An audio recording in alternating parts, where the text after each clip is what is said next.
Hello दोस्तों, स्वागत है आपकी हमारी दूसरी क्लास में। कल हमने खानवा के युद्ध तक पढ़ा दिया था।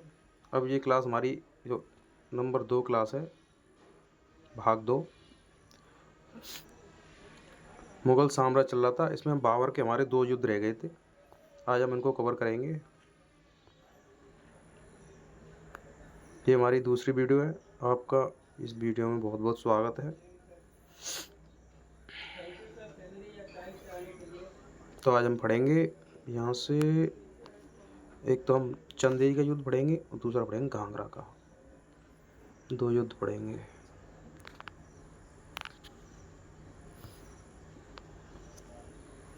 तो स्टार्ट करते हैं दोस्तों। चलो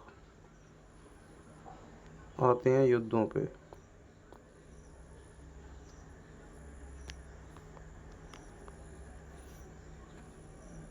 कल हमने खानवा के युद्ध तक पढ़ लिया था।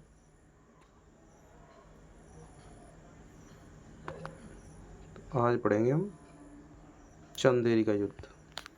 चंदेरी का युद्ध कहाँ हुआ था?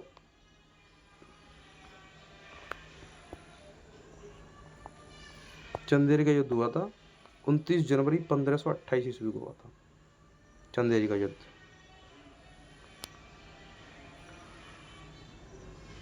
अट्ठाईस जनवरी 1528 को बाबर और मारवाड़ के शासक मेदिनी राय के मध्य चंदेरी का युद्ध हुआ। युद्ध में बाबर विजयी हुआ। इस युद्ध के बाद क्या हुआ था पता है दोस्तों? ये जो क्या नाम मेदिनी राय था, मेदिनी राय ये एक हिंदू राजा था। जब ये युद्ध में हार गया तो यहाँ की जो लेडीज हैं उन्होंने जौहर लिया था। जौहर में क्या होता है? जौहर में औरतें, जो राजा हार जाता है तो उनके जो परिवार की औरतें होती हैं वो खुद में आग लगा लेती हैं। खुद में क्या कर लेती हैं? आग लगा लेती हैं। ये होता है जौहर। इसके बाद आता है घाघरा का युद्ध। ये मारवाड़ का शासक था।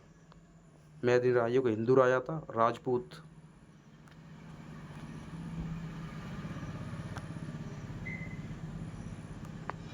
अब हम पढ़ेंगे घाघरा का युद्ध। जो कितने को हुआ था? 6 मई 1529 ईस्वी को हुआ था ये घाघरा का युद्ध। तो आगे पढ़ते हैं। 6 मई 1529 ईस्वी में महमूद लोदी और नुसरत शाह की संयुक्त सेना में बाबर के बीच घाघरा का युद्ध लड़ा गया। किस किस की सेना थी? महमूद लोदी और नुसरत शाह की।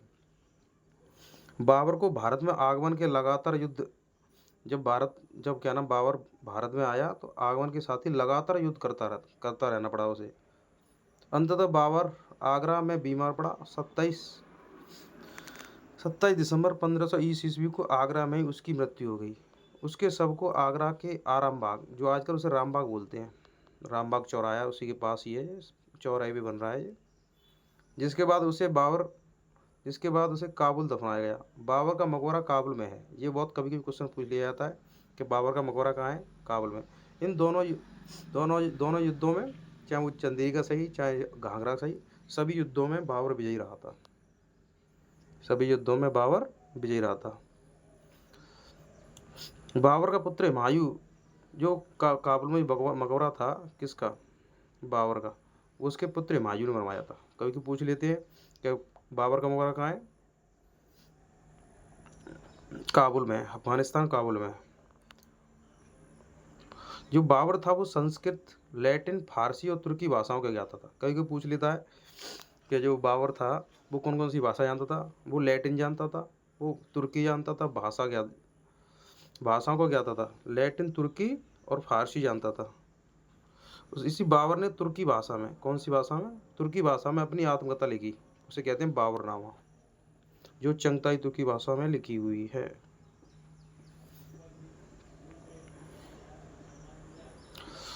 इस बाबरनामा का सर्वश्रेष्ठ जो फारसी में अनुवाद किया था वो क्या था? अब्दुल रहीम खाने खाना। अब्दुल रहीम खाने खाना। ये कौन था अब्दुल रहीम खाने खाना? जो अकबर के साथ उसका सेनापति था, संरक्षक, उसे कहते थे बैरम खान। क्या नाम था? बैरम खान। उसी का पुत्र है ये अब्दुल रहीम खाने खाना। इसने बाबरनामा को फारसी में अनुवाद किया है। कभी कोई पूछ लेता है कि एग्जाम में कि बाबर की जो क्या नाम बाबरनामा थी उसका फारसी में अनुवाद किसने किया था, तो ये कौन था? अब्दुल रहीम खान खाना। अब्दुल रहीम खान खाना किसका पुत्र था? बैरम खान का पुत्र था।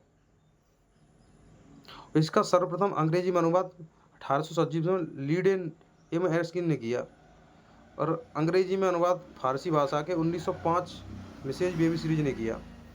बाबर ने फारसी भाषाओं में कविताओं का संग्रह लिखा जिसे मुमाइयाँ कहा जाता है। कभी भी पूछ लेता है कि बाबर ने अपनी जो कुछ कविता लिखी थी उसे क्या कहा था? मुमाइयाँ। और बाबर ने मुमाइया नामक एक शैली का भी जन्मदाता कहा जाता है। बाबर बहुत बड़ा दानी था, बहुत बड़ा दानी था, इसलिए उसे कलंदर कहा जाता है। कहते हैं कलंदर किसे कहते हैं? जो बाबर था वो दानी था, इसलिए उसे कलंदर भी कहा जाता है। तमगा नामक कर से मुक्त किया। एक पहले तमगा कर चलता था, वो से उन्होंने मुक्त कर दिया। आगे देखते हैं ग्रुप। मापले के लिए उसने उसने मापन प्रणाली में काम किया।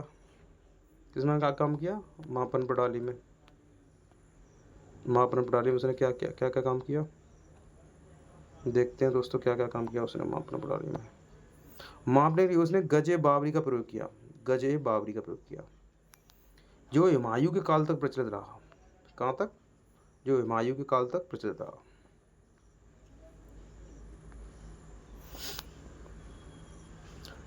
बाबर के पास वास्तव में समय का अभाव रहा था। बाबर के पास वास्तव में क्या रहा था? समय का अभाव रहा, इसलिए उत्तर भारत के बड़े क्षेत्र में विजय प्राप्त करने के बावजूद उन्नत प्रशासन की नींव नहीं रख सका। उनके इतिहासकारों का कहना है कि वो एक योग्य सेनानी था परंतु साम्राज्य निर्माता नहीं। इतिहासकार स्मिथ के अनुसार बाबर ने अपने समय का एशिया का महान प्रतिभाकारी राजा था और सम्राट उसे स्थान योग्य रखते थे।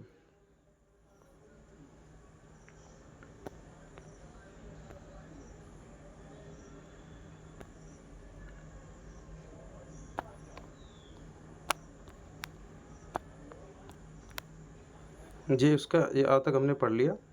बाबर के दो युद्ध। कौन कौन से युद्ध थे भाई? एक था चंदेरी। चंदेरी किस कौन से लड़ा गया था? ये दो हमने लड़ दिए। चंदेरी, वो चंदेरी लड़ा गया था वो 1528 में और 1529 में। ये घाघरा का युद्ध था। 1528 और 1529 ये दो युद्ध लड़े हुए थे। एक था घाघरा का युद्ध, एक था चंदेरी का युद्ध। ये दोनों युद्धों क्या नाम? बाबर विजयी हुआ था। समझे? बाबर इसमें विजयी हो गया था। तो ये थी आज हमारे चंदेरी का युद्ध। और इसी के बाद में इसका बेटा था हुमायूं। हुमायूं, इसकी मौत क्या नाम है? दिसंबर। इसकी मृत्यु हो जाती है दिसंबर में। कब हो जाती है? इसकी जो बाबर था इसकी मृत्यु वो दिसंबर 1530 में हो जाती है। और इसकी गद्दी कौन संभाल लेता है? इसका बेटा हुमायूं। इसकी गद्दी पर कौन बैठा है? हुमायूं। मात्र ये बाबर था जो 12 वर्ष की उम्र में अपनी गद्दी बैठ गया फरगना पर। और इसने जो पहला युद्ध लड़ा था, इसका जो पहला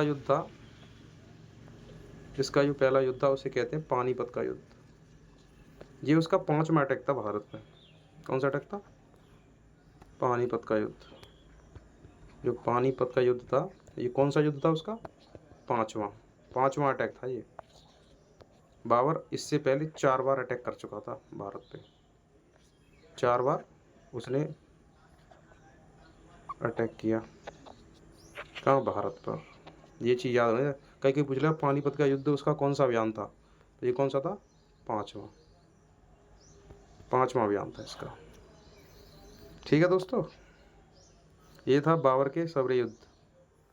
और बाबर ने